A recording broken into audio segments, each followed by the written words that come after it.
What's going on, everybody? Welcome to the Bulletin Board. All right, let's get into it. Tiger Woods, 45 years of age, has suffered a major car crash on Tuesday, February 23rd. It was the second day of shooting in California. He was on his way up to the Rolling Hills Country Club. Fight the urge of putting in a pun there. Tiger Woods was rounding a corner and he flipped his car. He suffered some broken bones in his leg and a few other minor injuries, but he's doing much better, especially after seeing the golf community come together on Saturday to wear red and black, the outfit that Tiger made completely famous over his career in sports. And so we just send our prayers out here at Mall Black Everything to say, Tiger, get well. Hoping you come back soon, come back stronger. You did it once. Hopefully you can do it again. Love you, bro. The Golden Globes was this Saturday, and can I say the people of melanin came out, or they stayed home, but they dressed to impress, and it was amazing. We had a lot of great winners like John Boyega for small acts. We had Daniel Kaluuya, who won for Judas and the Black Messiah. Let's hear some of that acceptance speech. Hey Daniel, you're on mute. I'm sure it's a funny story. Daniel, you're on mute. We'll be back to him. Audrey Day was a winner for playing Billie Holiday. And then, of course, Soul, the new Disney movie that was all melanin inspired, won 2 awards for Best Animated and then Best Soundtrack. Shout out to John Baptiste. Let's go back to Daniel Kaluuya to see what he has to say. Daniel, you're on mute. You're on mute. Never mind. There was also a very special winner this year. Chadwick Boseman won for Ma Rainey's Black Bottoms. His wife gave a very, very heartfelt acceptance speech. And I don't have his words. But we have to take all the moments to celebrate those we love. So thank you, HFPA, for this opportunity to do exactly that. And hun, you keep them coming. Thank you. Black Hollywood, let's keep doing it. Let's keep making our mark, and let's keep putting out great work. All right, COVID vaccines. Black America, what's up? You in or you out? The needle in or is the needle out? I'm not sure what you are choosing to do. But the studies have shown that Black people are just very, very skeptical about signing up or getting in line or going out to get the COVID-19 vaccine. I have my feelings on this. It's looking like just about 35% have responded to say that they would get it or they have gotten it when it's available.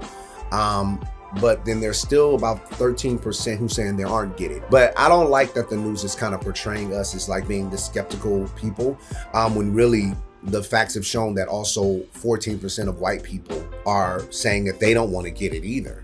And if we're just looking at it at the overall population, it's only 13% of people who say they wouldn't get it, which still would be enough for herd immunity for us to get through this. We can do it. Just remember, my pastor says, wash up, mask up, and back up so we can get things back up and running. I don't see a big issue. I don't see a big issue with getting the COVID vaccine. I made this correlation that I don't know it's inside a Dayquil, but I take that. And if we have this conspiracy theory thing that's going around our community stating that they're trying to drug us or they're trying to do all of these things, I don't believe that. I don't believe that. And we can also try to find articles that may match our narrative or things that speak against our narrative. But I just like to say, I know people who have gotten the vaccine, they're doing well, they're doing fine. All of the information that was out saying that once you got the vaccine, you would feel a little under the weather the very next day, but then after that, you would be just fine. And so I think that with all of these new vaccines coming out, read up, do your research, please don't take my word for it. But what I am saying is that I don't feel that it's that bad of a situation. But once again, do what you can. Let's all get through this together. Danielle Brooks, the Orange is the New Black star who played Tasty on that show. Great show, mind you. Love it. Is set to play Mahalia Jackson in a new Lifetime biopic. Here's my problem with that. I think she's a wonderful actor. I think she does a great job at what she does when she gets on screen. She's believable, and I don't think there's anything wrong with this casting, except I think there's everything wrong with this casting. All of the other singers who are out there that possibly could have played this. I mean, hello. Y'all don't see that? Queen Latifah, should have been first up and running to play this. She also can sing. She's been in movies that have played singers from the past, as well as she looked just like the lady. But I mean, don't bring up a problem unless you're bringing up a solution, right? So let me give you a few people who I think could have played this actual role. Layla Ali, Queen Latifah, Jill Scott, Queen Latifah. You have Angie Stone, Lizzo. You know what? Scratch Lizzo. Kiki Shear just killed at playing her mom in a Lifetime movie, but I mean, maybe not the same. Queen Latifah. I mean, even Brandy is out here getting a little thicker. And I guess maybe they couldn't get Queen Latifah because she's trying to be some new superhero in the new Equalizer show that's on, I think it's CBS or NBC or one of those companies that took down Bill Cosby. But Queen, playing the Queen, it just makes sense. I do wish Danielle Brooks the best in playing this role. I will be watching it. I think it's a great opportunity for her to just stretch herself as an actress. And hopefully she gets some award and she gets an opportunity to broaden her horizon in the industry. Salute to you, Danielle. Do great work, but don't mess up our legend. That's a gospel legend. Here's something that kind of irritates me too. You must heed my words before I'm gone, my son. Now, you will be king.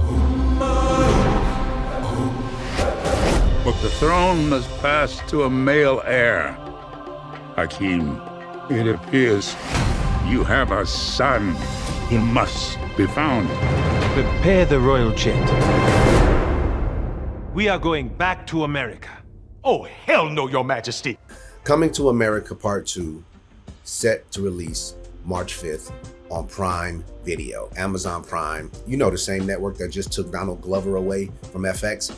Well, let me say this is personal for me. Coming to America is my favorite movie. There might be better movies out there, better acting, better comedy, better soundtracks, but you know what? Coming to America just sits in my heart and I love it, I love it, I love it. Don't at me. But what I will say is that they're putting out Part 2. A lot of the same players from the last movie. You got Lisa, shout out to Lisa, the singer from The Wedding. You got James Earl Jones, Eddie. You have Arsenio, Eddie, you Arsenio, Eddie, you Eddie, you Eddie, you Arsenio, a bunch of other people. And of course, Eddie Murphy and Arsenio are playing all of these roles the same way they did in the last film. And the storyline seems to be something that could be interesting. Trust me, I believe that Eddie Murphy can pull it off. He's a comedy legend, and doing a film like this is something that may work, but I just don't want to mess with the classics. You know, the storyline is about Hakeem and Simi going back to America. It should be called Coming Back to America. So going back to America to go and get his son because he needs an heir to the throne to become king. But Hakeem has also made children with Lisa, shout out to Lisa, who was his wife from the first movie. Obviously, you guys seen it. No spoiler alert ahead. But he has problems there because he has a daughter already in Zamunda. Shout out to Zamunda. So we got to figure out what's going to happen here. And then, of course, Wesley Snipes plays, I guess, the villain of this whole movie. And he's doing a great job from what I've seen in all of the trailers. Eddie, don't mess this one up. We trust you. You had such a great thing. I hope it's just not a cash grab, but I will be watching it on March 5th. And I'll let you know what I think about it on the bulletin board. If you guys have anything that you want me to talk about on the bulletin board, please comment below. Let me know that you've heard stories, or you can tweet me at JMFenceMusic and I will get back to you, or I might even cover that story here. This is about More Black Everything. This is Black news. This is Black issues. This is Black culture that we are talking about here on the bulletin board. Just something that we're putting out as we're getting ready to bring back the More Black Everything show. Can't wait to see you all again. I can't wait to hear from you all again. If you want to talk about anything, hit us up. If you like the content here, make sure you subscribe to this channel, More Black Everything, where we will put all of our clips, all of our shows, all of our updates on this channel. Like and comment, and please share with your friends. Maybe it's some stuff here that they didn't know about. How do you feel about Danielle Brooks playing Mahalia Jackson? What about the new Coming to America? I mean, are you okay with that? Send some prayers up for Tiger Woods. Are you getting the COVID vaccine? If it's available for me, I'm getting it. I don't see a problem with it. Don't at me. But definitely, man, I can't wait to see you again. And just remember, I love you.